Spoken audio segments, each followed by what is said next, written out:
Praise the Lord. हम प्रभु का धन्यवाद करते हैं, उसके बड़े अनुग्रह दया कृपा से हम सुरक्षित पाए जाते हैं और एक बार फिर हमको ये अवसर मिला है कि हम आपके साथ परमेश्वर के वचन को सीख सकते हैं।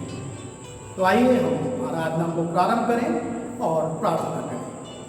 प्रभु जी, हम एक बार फिर आपके चरणों पर अपने सिरों को झुकाते हैं, धन्यवाद देते हैं इस जीवन के लिए, और आपने इस भीषण गर्मी से निकाल कर हमको अभी तक संभाल के रखा है। धन्यवाद देते हैं कि आप अवसर देते हैं कि हम आपके वचन पर भी चिंतन कर सकते हैं। अभी जब हम कुछ देर आपके वचन पर ध्यान करना चाहते हैं, मेरी सहायता कीजिए ताकि मैं आपके वचन को आपकी इच्छा अनुसार बांट सकूं, और दीपिका और आलोक की सहायता कीजिए कि वो इसको रिकॉर्ड करने में मदद कर सके। सारा आदर महिमा आपको देते हैं। सभी प्रियों को जो सुन रहे हैं उनको आपके हाथ में सौंपते हैं, विनती यीशु के नाम से मांगते हैं, आमीन। प्रियो, आज इस विषय पर हम कुछ देर विचार करना चाहते हैं और वो विषय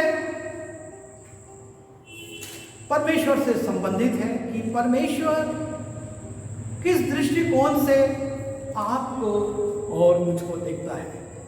क्योंकि इस संसार में हम एक दृष्टिकोण रखते हैं और कई बार हम ये सोचते हैं कि इस दृष्टिकोण के अनुसार ही परमेश्वर भी देखेगा। लेकिन जब हम परमेश्वर के वचन में जाते हैं तो देखते हैं कि परमेश्वर का दृष्टिकोण और हमारा दृष्टिकोण दोनों में बहुत अंतर है। और इसीलिए जब हम यशायाह की पुस्तक उसके 55वें अध्याय के 9वें पद को देखते हैं, क्योंकि मेरी और तुम्हारी गति में और मेरे और तुम्हारे सोच विचार में आकाश और पृथ्वी का अंतर है। परमेश्वर का वचन बता रहा है कि परमेश्वर की और हमारी दृष्टि में और उसकी गति में बहुत अंतर है। आकाश और पृथ्वी का अंतर है। परमेश्वर किस दृष्टिकोण से क्या चीज देख रहा है और आप और मैं किस दृष्टिकोण से क्या मूल्यांकन कर रहे हैं, उसमें बहुत अंतर है। और सच्चाई तो ये है कि हमारा देखना शारीरिक और भौतिक है। हम मनुष्यों का मूल्यांकन, लोगों का मूल्यांकन शारीरिक रूप से और भौतिक रूप से करते हैं, लेकिन परमेश्वर का देखना ना सिर्फ भौतिक है, लेकिन वो हमारे मनों को भी देखता है, वो मनुष्यों के मन को भी देखता है, और उन मनों को देखने के बाद वो अपने दृष्टिकोण को बनाता है। कई बार हम विचार करते हैं, जब दूसरा इतिहास उसके 25वें अध्याय के 2 पद को देखते हैं, वहां पर राजा अमस्या का उल्लेख है। राजा अमस्या बहुत अच्छा कार्य करता है। वो कार्य करता है जो कि परमेश्वर की दृष्टि में उचित है, लेकिन परमेश्वर का वचन बताता है कि उसने जो किया वो खरे मन से नहीं किया। अर्थात परमेश्वर उसके कार्यों को देख रहा था और साथ ही साथ उसके मन को भी देख रहा था। और यहीं पर हमारे दृष्टिकोण में और परमेश्वर के दृष्टिकोण में अंतर आ जाता है, क्योंकि हम तो सिर्फ बाहरी रूप देख पाते हैं, बाहरी कार्यकलापों को देख पाते हैं, बाहरी रूप से जो वो बोल रहे हैं, कह रहे हैं, कर रहे हैं, उसको हम देखते हैं, लेकिन परमेश्वर मन को भी देखता है। और आज जब हम इस विषय को लेकर आगे बढ़ते हैं, एक पात्र को देखते हैं। जब हम प्रेरितों का काम उसके 10वें अध्याय के 2 पद में जाते हैं, वह भक्त था और अपने सारे घराने समेत परमेश्वर से डरता था और यहूदी लोगों को बहुत दान देता और बराबर परमेश्वर से प्रार्थना करता था। यहाँ पर कर्नेलियस का उल्लेख है। कर्नेलियस एक ऐसा व्यक्ति था जो कि इतालियनी था और एक पलटन का सरदार था, सूबेदार था। और ये कर्नेलियस के जीवन के विषय में प्रेरितों का काम उसके 2 अध्याय 10वें अध्याय के 2 दूसरे पद में लिखा है वो भक्त था और अपने सारे घराने समेत परमेश्वर से डरता था और यहूदी लोगों को बहुत दान देता था और बराबर परमेश्वर से प्रार्थना करता था। यहाँ पर हम कर्नेलियस के जीवन की 4 खास बातों को देखते हैं जिसका उल्लेख किया गया है कि वो भक्त था, वो सारे घराने समेत परमेश्वर से डरता था, यहूदी लोगों को दान देता था और परमेश्वर से नियमित रूप से बराबर प्रार्थना करता था। आज हम यथासंभव उसके एक ही गुण पर कुछ देर विचार कर पाएंगे। हम देखें जिसमें लिखा हुआ है वो भक्त था। कर्नेलियस के विषय में लिखा हुआ है कि वो परमेश्वर की दृष्टि में भक्त था। परमेश्वर उसको देखता था और वो उसको पाता था कि वो एक भक्त व्यक्ति है, जबकि ये यहूदी नहीं था। इसने यहूदी लोगों की किसी रीति विधि को पूरा नहीं किया था और ना इसको व्यवस्था की पूरी बातें मालूम थी, लेकिन उसके बावजूद परमेश्वर की दृष्टि में यह भक्त था। यह व्यक्ति परमेश्वर के वचन में लिखा है कि भक्त था। हम कई बार लोगों का मूल्यांकन करते हैं और अपनी दृष्टि से कहते हैं कि यह व्यक्ति भक्त है और यह व्यक्ति अभक्त है। इस व्यक्ति में धार्मिकता है और यह अधर्म से भरा हुआ है। और भक्त होने के गुणों का मूल्यांकन हम कई बार अपने मापदंडों से करते हैं। जब हम मत्ती रचित सुसमाचार उसके 6वें अध्याय के 5वें पद को देखते हैं और 7वें पद को देखते हैं तो वहां पर हम अपनी भक्ति का जो प्रदर्शन है वो अपनी प्रार्थनाओं के द्वारा प्रकट करते हैं, या हम दूसरों की भक्ति का मूल्यांकन उनकी प्रार्थनाओं के द्वारा करते हैं। जब तू प्रार्थना करे तो कपटियों के समान ना हो, क्योंकि लोगों को दिखाने के लिए आराधनालयों में और सड़कों के मोड़ों पर खड़े होकर प्रार्थना करना उनको अच्छा लगता है। मैं तुमसे सच कहता हूँ कि वे अपना प्रतिफल पा चुके। परंतु जब तू प्रार्थना करे तो अपनी कोठरी में जा, द्वार बंद करके अपने पिता से जो गुप्त में है प्रार्थना कर, तब तेरा पिता जो गुप्त में है तुझे प्रतिफल देगा। प्रार्थना करते समय अन्य जातियों के समान बकबक ना करो, क्योंकि वे समझते हैं कि उनके बहुत बोलने से उनकी सुनी जाएगी। प्रार्थना के विषय में यीशु मसीह बड़ी स्पष्टता के साथ कह रहे हैं। हम अक्सर लोगों की प्रार्थनाओं को सुनते हैं, उनके भाषा को सुनते हैं, किस प्रकार से वो गिड़गिड़ाकर प्रार्थना कर रहे हैं, कितने अच्छे अच्छे शब्दों का उपयोग कर रहे हैं, कितना दीन बनकर वो जोर जोर से परमेश्वर से प्रार्थना कर रहे हैं। लेकिन यीशु मसीह वहां पर कहते हैं कपटियों के समान तुम दूसरों को दिखाने के लिए प्रार्थना ना करना। अर्थात परमेश्वर उस प्रार्थना को ना सिर्फ सुन रहा है लेकिन वो उनके मन को भी देख रहा है, और इसलिए जब उनके मन में कपट है और वो प्रार्थना जोर जोर से कर रहे हैं, वो कहता है तुम ऐसी प्रार्थना मत करो। परमेश्वर ऐसे लोगों को भक्त नहीं मानता। हम मान सकते हैं, हम मनुष्य उनका मूल्यांकन एक प्रार्थना योद्धा के रूप में कर सकते हैं। हम ये कह सकते हैं कि ये बहुत अच्छे प्रार्थना करने वाले लोग हैं, ये प्रार्थना करने वाला झुंड है, पर परमेश्वर किस रीति से देख रहा है।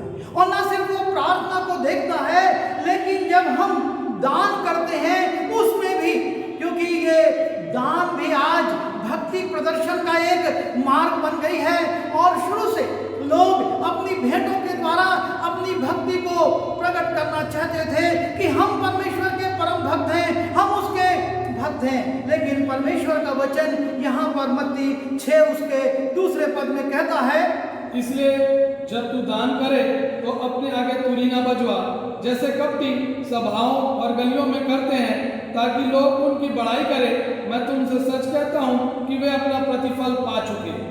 परमेश्वर चाहता है कि आप और मैं जो दान करते हैं, बहुत कुछ इसके बारे में हम शिक्षा ले चुके हैं और आज हमारा विषय ये नहीं है, लेकिन हमारा विषय है भक्ति का मूल्यांकन। हम भक्ति का मूल्यांकन कैसे करते हैं? प्रार्थनाओं के द्वारा, भेंटों के द्वारा। कितनी बड़ी बड़ी चीजें उन्होंने परमेश्वर के भवन में दे दी, कितना पैसा, कितना सोना, कितना चांदी वो परमेश्वर के भवन में ले आए। और यीशु मसीह ने यहीं पर नहीं, लेकिन जब हम लूका में जाते हैं वहां पर भी एक विधवा के विषय में कहा जो 2 दमड़ी लाती है। बहुत से लोग थैली भर भर के ला रहे थे। यीशु मसीह उस 2 दमड़ी को देखकर कहते हैं कि ये परमेश्वर के सामने ग्रहण योग्य है, क्योंकि इसने अपना सब कुछ दे दिया। परमेश्वर का मूल्यांकन और हमारा मूल्यांकन, हमारी दृष्टि में वो 2 दमड़ी लाने वाली विधवा कोई मूल्य नहीं रखती।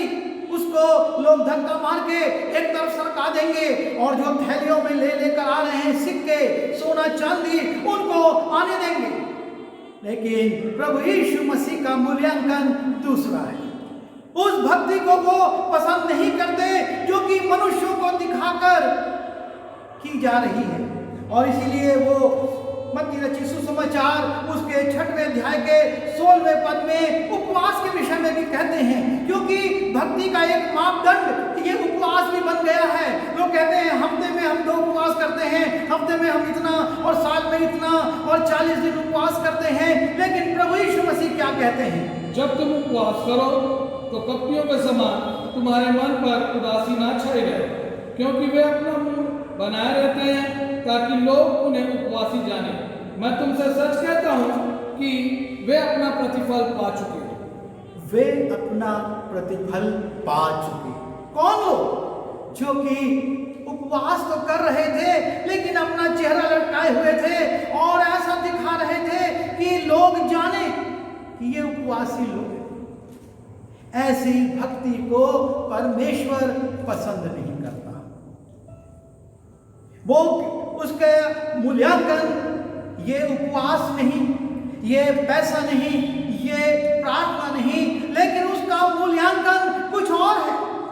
हम मनुष्यों का मूल्यांकन ये हो सकता है और हम ऐसे लोगों को भक्त मानकर प्राथमिकता दे सकते हैं, प्रमुखता दे सकते हैं, विशिष्टता दे सकते हैं।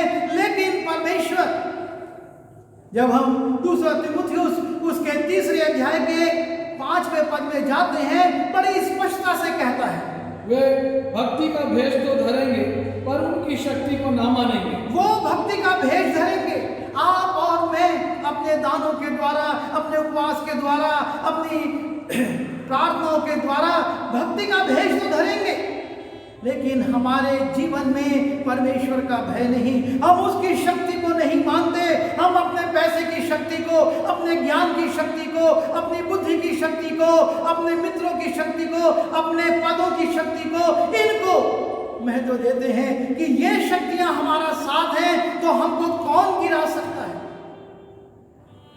पर ये सारी शक्तियां रखने के बावजूद भी दाऊद कहता है भजन 23:4 में कि तू मेरे साथ रहता है इसलिए मैं नहीं डरूंगा।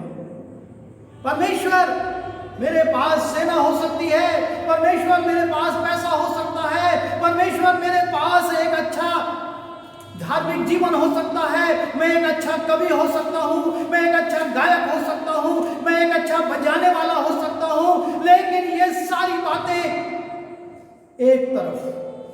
प्रमुख बात यह है कि तू मेरे साथ है, इसलिए मैं चाहे घोर अंधकार से भरी हुई तराई में होकर चलूं तो अभी हानि से ना डरूंगा। और उसी मन को देखने के कारण परमेश्वर ने कहा था कि मुझको मेरे मन के मुताबिक एक व्यक्ति मिल गया है और वो दाऊद था, क्योंकि परमेश्वर जानता था कि इसके मन में क्या है। उसके मन को परमेश्वर देख रहा था। उसके चेहरे से जो लाली टपक रही थी और लाली झलकती थी, उसको वो नहीं देख रहा था कि ये कितनी कम उम्र का है। वो उसके मन को देख रहा था और इसलिए उसने शमूएल से कह दिया, मुझको मेरे मन के मुताबिक एक व्यक्ति मिल गया है। और शमूएल ने शाऊल से कह दिया, परमेश्वर ने तुझको हटा दिया है, तुझको अपनी चीजों पर भरोसा है, तुझको यह भरोसा है कि मैं यदि वेदी पर भेंट चढ़ा दूंगा तो मैं परमेश्वर को प्रसन्न कर दूंगा, और परमेश्वर ऐसी भक्ति को पसंद नहीं करता। और यहाँ पर जब हम प्रेरितों के काम उसके 10वें अध्याय के दूसरे पद में जाते हैं, यहाँ पर कर्नेलियस के लिए भी लिखा हुआ है कि वो भक्त था, परमेश्वर की दृष्टि में वो भक्त था।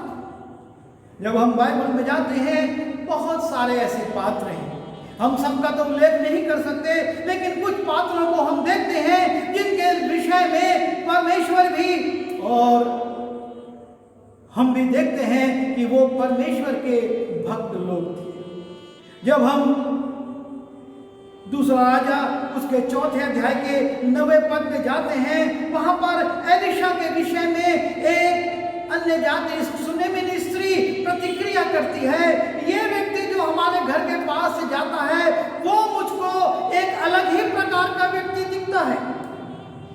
उस स्त्री ने अपने पति से कहा, सुन, यह जो बार बार हमारे यहाँ से होकर जाया करता है वह मुझे परमेश्वर का कोई पवित्र भक्त जान पड़ता है। मुझको परमेश्वर का पवित्र भक्त जान पड़ता है।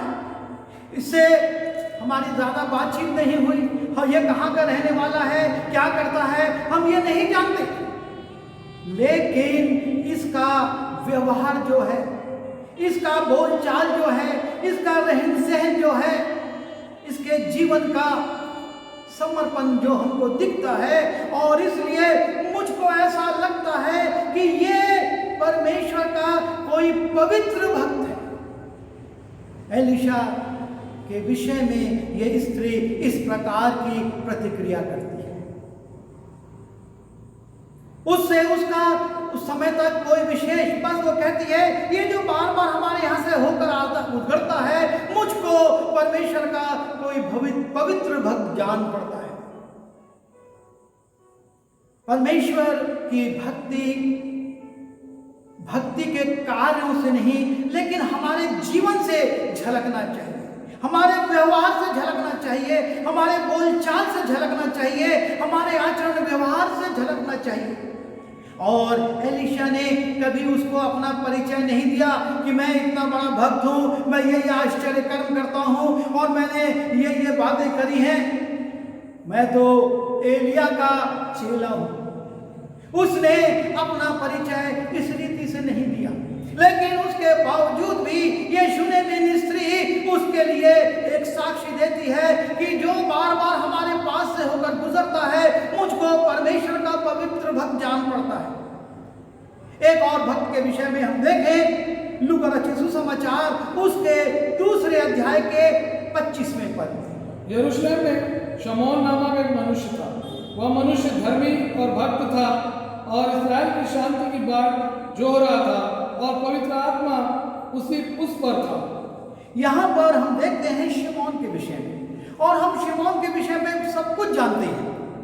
शिमोन कौन था, कितना बुजुर्ग था, और परमेश्वर उसकी भक्ति से, उसकी धार्मिकता से इतना प्रसन्न था कि परमेश्वर उससे एक बात कहता है, जब तक तू उद्धार को अपनी आंखों से, मेरे के उद्धार को अपनी आंखों से नहीं देख लेगा, तू मृत्यु को नहीं प्राप्त करेगा। तुझको इसी पृथ्वी पर मेरे जो उद्धार का कार्य है, जो उद्धार का कार्य शुरू होने वाला है, उसको देखना है। यह है परमेश्वर की दृष्टि की भक्ति। लोगों की दृष्टि में वो कितना भक्त था हम नहीं जानते, लेकिन परमेश्वर की दृष्टि में वो ऐसा भक्त था कि परमेश्वर उससे कहता है, तू जब तक उस उद्धार को नहीं देखेगा तू नहीं मरेगा। परमेश्वर हमारी आंतरिक भक्ति को देखता है, और उसने शिमोन के जीवन में उसी भक्ति को देखा और उससे एक वायदा कर दिया, उससे एक शपथ खा ली, उससे कह दिया कि तू उसको देखने के बाद ही मृत्यु को प्राप्त होगा। एक और भक्त को हम देखते हैं प्रेरितों के काम उसके 22वें अध्याय के 12वें पद में। तब हनन्याह नामक व्यवस्था के अनुसार एक भक्त मनुष्य जो वहां रहने वालों में सब यहूदियों में सुनाम था, मेरे पास आया। पौलुस कह रहा है हनन्याह नाम का एक व्यवस्था के अनुसार ये व्यक्ति परमेश्वर की ओर से नियुक्त किया गया था, इसलिए कि वो पौलुस के पास जाए जो उस समय शाऊल था और उसके लिए प्रार्थना करे और उसकी प्रार्थना को सुनकर परमेश्वर शाऊल की आंखों को खोल दे और वो फिर से देखने लगे और वो उसको आगे की बातें बताए। और शाऊल जो बाद में पौलुस बन गया, इस बात की साक्षी देता है कि हनन्याह नाम का एक व्यवस्था के अनुसार भक्त व्यक्ति मेरे पास आया था। यह मनुष्य न सिर्फ व्यवस्था के लिए भक्त था, लेकिन परमेश्वर की दृष्टि में भी भक्त था। इसने व्यवस्था सिर्फ बाहरी रूप से पूरी नहीं की थी, लेकिन आंतरिक रूप से यह व्यवस्था को पूरा कर रहा था। और साथ ही साथ ये प्रभु यीशु मसीह पर विश्वास भी करता था। ये यहूदी था, भक्त था, लेकिन प्रभु यीशु मसीह पर विश्वास करता था।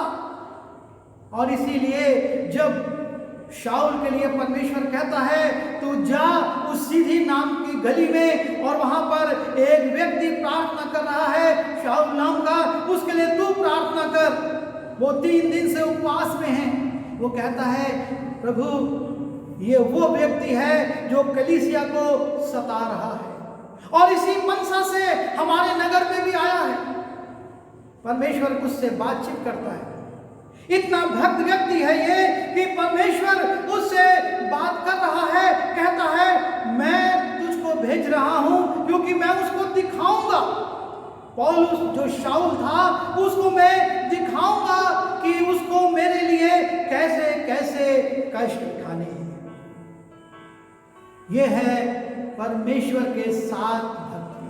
वो सिर्फ भक्त यहूदी नहीं था, वो यीशु मसीह पर विश्वास करने वाला और परमेश्वर की इच्छा के अनुसार चलने वाला था। और इसलिए परमेश्वर उससे बातचीत करता और उसको एक काम सौंपता है जिसको वो पूरा करता है।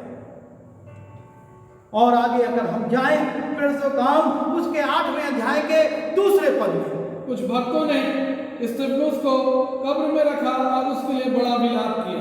यहाँ पर कुछ और भक्तों का उल्लेख है जिनके नाम पता नहीं मालूम, पर वो यरूशलेम में बड़े खतरे में हैं। पर इस खतरे में भी वो परमेश्वर के प्रति अपनी भक्ति को नहीं छोड़ते। अगर उसके ऊपर पढ़ेंगे तो लिखा है कि उस दिन से कलीसिया में बड़ा उपद्रव होने लगा और चेलों को छोड़ सारे लोग तितर-बितर हो गए, यरूशलेम को छोड़कर चले गए। क्योंकि स्तिफनुस को जो कलीसिया का एक अगुवा था, जो कि इसलिए चुना गया था कि कलीसिया में परमेश्वर के लोगों की सेवा करे, उसको पत्थरवा करके मार दिया गया था और एक बड़ा भय छा गया था यरूशलेम में, क्योंकि ये पहला शहीद था जो कि यरूशलेम में इस निंदनीय और दुख भरी मृत्यु को प्राप्त होता है। उसको खींचकर शहर के बाहर ले जाया जाता है और उसके ऊपर लोग पत्थर मारते जाते हैं। और एक समय आता है कि वो प्रार्थना करते हुए प्रभु में सो जाता है। सब लोग उस भीषण घटना को देखकर भाग गए, लेकिन लिखा है कुछ भक्त हैं वहां जिन्होंने इस बात की चिंता करी कि परमेश्वर के दास की लोथ ऐसे पड़ी रहना नहीं चाहिए, हमको उसके लिए कुछ करना है, हमको मृत स्तिफनुस के लिए कुछ करना है। और वो यहूदियों के डर से, याजकों के डर से, महायाजकों के डर से छिपे नहीं रहते, लेकिन आते हैं स्तिफनुस की लोथ को उठाते हैं और उसका अंतिम संस्कार कर देते हैं। परमेश्वर ऐसे भक्तों को पसंद करता है। इसलिए लिखा हुआ है कि कुछ भक्त वहां पर आए और उन्होंने इस प्रकार से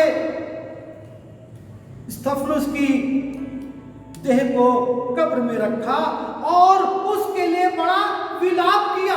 वो बड़े शोकित हुए क्योंकि स्तिफनुस जैसा परमेश्वर का दास उनके बीच में से उठा लिया गया था। हमको इस बात को देखना है, हमारा नाम आ रहा है कि नहीं ये महत्वपूर्ण नहीं है, पर हमारे कामों का बखान होना बहुत जरूरी है। यहाँ पर इन भक्तों का नाम नहीं आया, लेकिन जो काम इन्होंने किया उसका उल्लेख आ रहा है कि स्तिफनुस की देह ऐसे पड़ी नहीं रह गई, उसको कब्र में रखा गया और उसके लिए भी कुछ लोगों ने आंसू बहाए, विलाप किया। परमेश्वर आपके और मेरे जीवन में ऐसी भक्ति को देखना चाहता है और ऐसे लोग उसकी दृष्टि में भक्त हैं। जब हम प्रेरितों काम उसके 13वें अध्याय के 43वें पद में जाते हैं, तब सभा उठाई गई तो यहूदियों और यहूदी मत में आए हुए भक्त में से बहुत से पौलुस और बरनबास के पीछे हो लिए और उन्होंने उनमें बातें करके समझाया कि परमेश्वर के अनुग्रह में बने रहो। यहाँ पर और कुछ भक्तों का उल्लेख है। ये उस अन्य जाति स्थान में है जहां पर कि सताव है। चेलों को इस निमित्त बुलाया गया कि उनको धमकाया जाए, उनको रोका जाए सेवा करने से। लेकिन जब वो सभा उठ गई तो लिखा है कुछ भक्त उसके पीछे हो लिए। कुछ भक्त उसके पीछे हो लिए। क्यों हो लिए? ताकि परमेश्वर की बातें वो सुन सके। लिखा है और जब सभा उठ गई तो यहूदी और यहूदी मत में से आए हुए भक्तों में से, यहूदी और यहूदी मत में से आए हुए प्रभु यीशु मसीह पर विश्वास करने वाले भक्तों में से बहुतेरे पौलुस और बरनबास के पीछे हो लिए। और तब पौलुस और बरनबास उनसे बातें करके उन्हें समझाते हैं और परमेश्वर के अनुग्रह में बने रहने के लिए कहते हैं। ऐसे जगहें बहुत सी हैं, ऐसे स्थान बहुत से हैं जहां पर कि परमेश्वर के लोग नहीं हैं और कुछ लोग हैं, कुछ व्यक्ति हैं, कोई परिवार है जो कि वहां रहता है। परमेश्वर चाहता है कि हम वहीं पर अपने विश्वास में दृढ़ रहें। यहाँ पर इसी बात का उल्लेख किया गया है कि जब सभा उठ गई तब ये लोग आए और पौलुस और बरनबास से बातचीत करने लगे, उनके पीछे हो लिए। हमको अपने जीवन में बहुत बड़ी भीड़ के लिए अपेक्षा नहीं करना है कि जिस नगर में बहुत विश्वासी होंगे, ऐसी जगहें हैं, ऐसे स्थान हैं, ऐसी छुपी हुई जगहें हैं जहां पर परमेश्वर के लोग हैं। और जब सुसमाचार प्रचारक वहां जाते हैं वो उनके पीछे हो लेते हैं। परमेश्वर उन भक्तों को देख रहा है और उनके लिए वचन की सेवा का उपाय करता है, क्योंकि परमेश्वर हर एक की आवश्यकता को जानता है।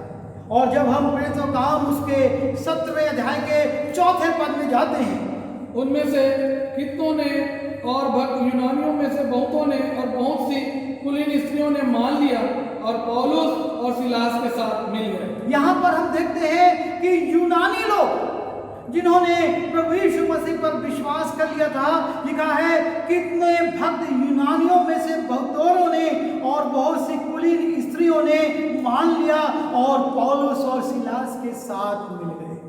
परमेश्वर इन लोगों को देख रहा था और जब पौलुस और सिलास वहां जाते हैं, परमेश्वर उनके लिए उपाय करता है। वो परमेश्वर के भक्त को पहचानते हैं, उससे मिलते हैं और उससे शिक्षाओं को प्राप्त करते हैं। परमेश्वर ये चाहता है, परमेश्वर ये आपसे और मुझसे चाहता है कि हम किस परिप्रेक्ष्य से आए थे, क्योंकि हम जितने हैं, हमारा बैकग्राउंड देखा जाए, हमारे पूर्वजों को देखा जाए तो वो सब कहीं ना कहीं बाहर से आए थे। लेकिन जब पौलुस और सीलास के साथ उनकी फेलोशिप हुई तो परमेश्वर के ये भक्त प्रकट हो गए और उन्होंने उनके पीछे हो लिए और स्त्रियां भी उनके पीछे हो ली। परमेश्वर ऐसे भक्तों को देख रहा है। वो ये नहीं देख रहा है कि ये किस चर्च के मेंबर हैं, ये किस कलीसिया से आते हैं, इनका डिनोमिनेशन कितना बड़ा है और इनका ज्ञान कितना बड़ा है, लेकिन ये अपनी भक्ति में लीन रहते हैं। और तब हम दूसरा तीमुथियुस उसके 3 अध्याय के 12वें पद में जाते हैं।